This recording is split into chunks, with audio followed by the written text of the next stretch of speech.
Assalamualaikum warahmatullahi wabarakatuh. Berjumpa kembali dengan channel pendidikan Belajar Lagi MPD. Kali ini kita akan membahas soal pedagogik perkembangan emosional peserta didik.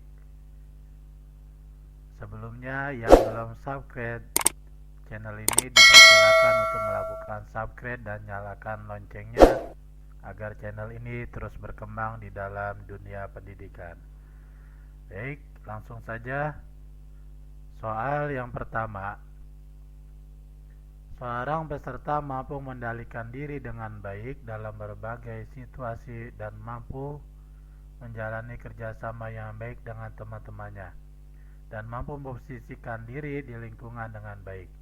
Peserta didik tersebut memiliki kecerdasan: A. Kecerdasan moral, B. Kecerdasan spiritual, C. Kecerdasan sosial emosional, dan D. Kecerdasan kognitif.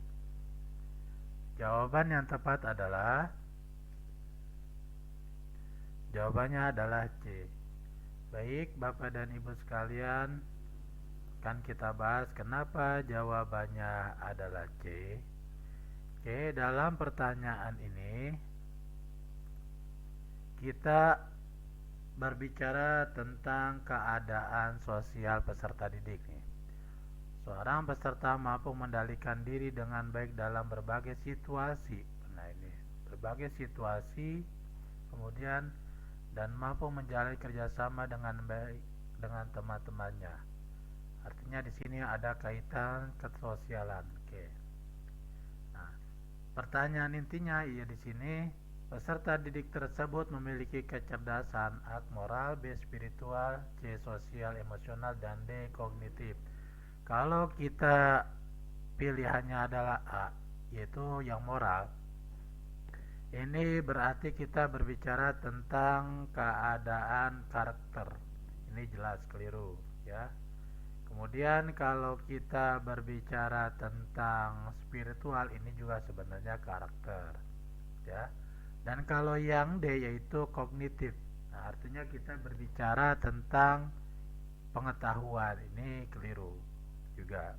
Nah, maka dari soal ini yang paling tepat adalah yang C, yaitu sosial emosional, karena berbicara tentang keadaan atau karakter kepribadian seseorang, lebih tepatnya rasa hubungan seseorang dengan orang lain, yaitu sosial emosional. Jadi satu tingkat di dalam karakter, gitu. Tidak hanya berbicara karakter saja, tapi bagaimana seorang peserta didik ini dapat mengimplementasikan hal yang ada di dalam dirinya kepada orang lain. Itulah. Oke. Soal selanjutnya. Perhatikan pernyataan ciri pembelajaran holistik berikut ini. 1. Tujuan pembelajaran holistik adalah terbentuknya manusia seutuhnya dan masyarakat seutuhnya.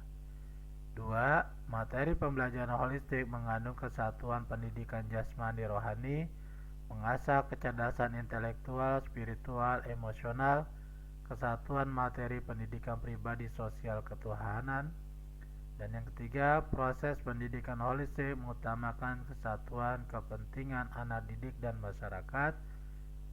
4. Evaluasi pendidikan holistik mementingkan tercapainya perkembangan anak didik dalam bidang penguasaan ilmu. 5. Media pembelajaran menekankan aspek psikomotorik.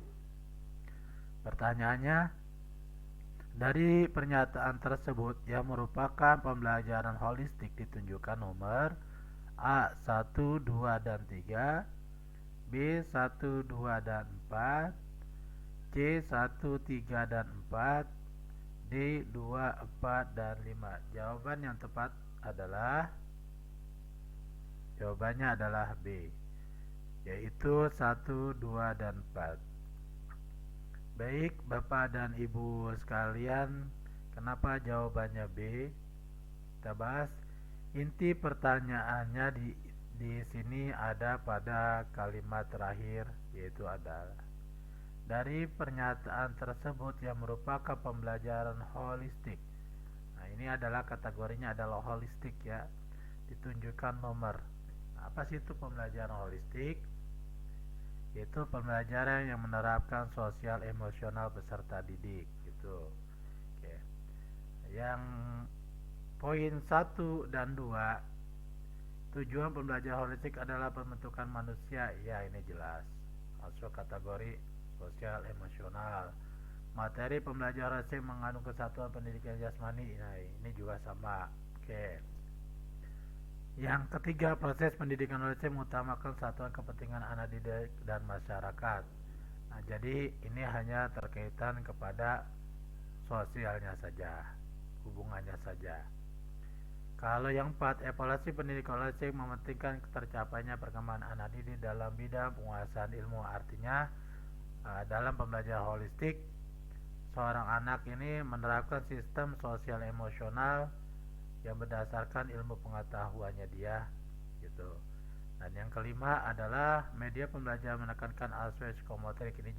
Ini jelas keliru yang nomor 5, karena aspek psikomotorik adalah ini berbicara tentang perkembangan anak ya. Dia masuknya pada strategi atau metode pembelajaran, masuknya ke situ. Nah, ini yang ditanyakan di sini adalah dari pernyataan tersebut yang merupakan pembelajaran holistik ditunjukkan, yaitu 1, 2, dan 4. Oke.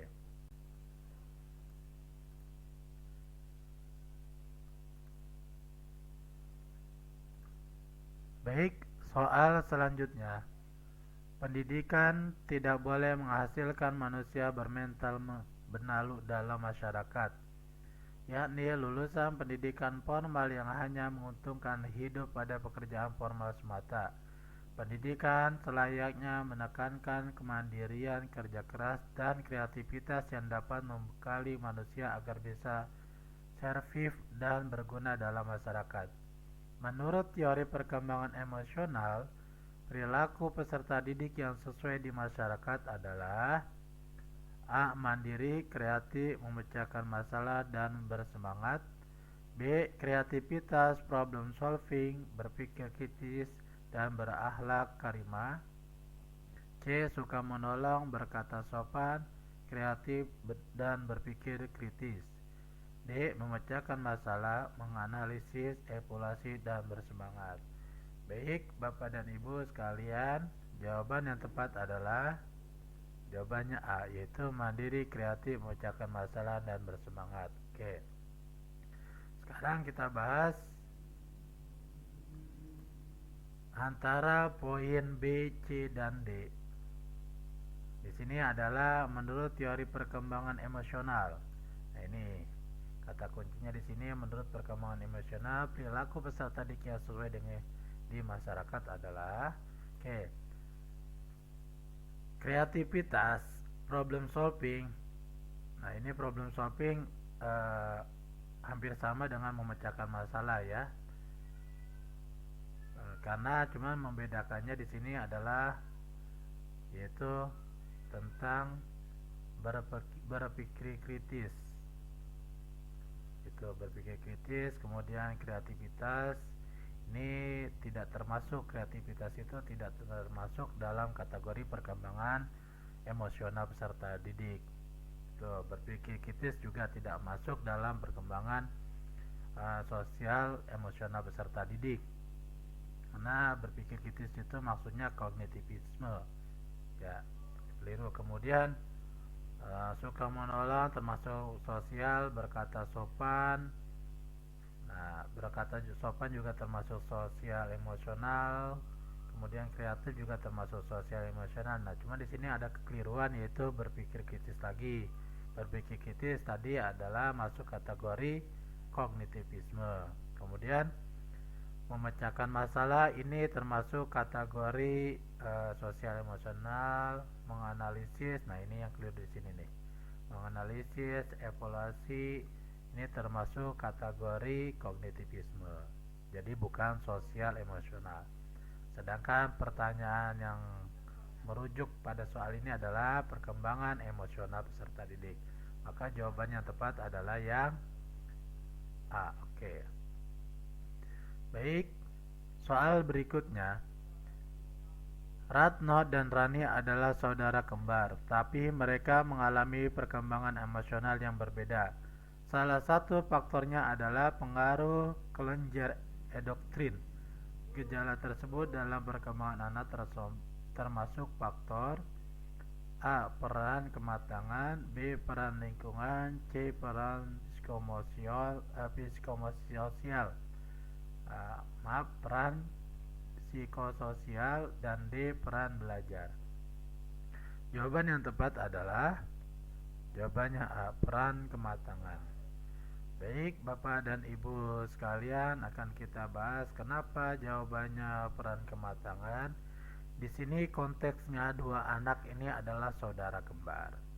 Ya, tetapi mereka mengalami perkembangan emosional yang berbeda. Salah satu faktornya adalah pengaruh kelenjar. Nah, ini penyakit. Kelenjar endoktrin. Oke, ya.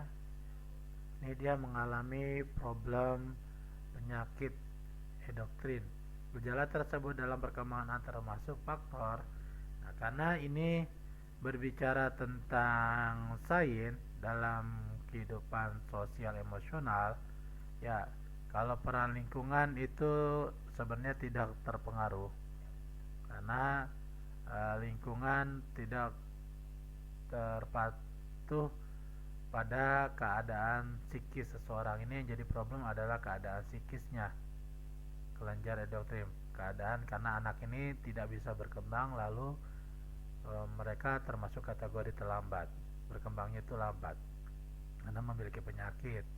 Kemudian peran psikososial juga buat tidak ada kaitannya.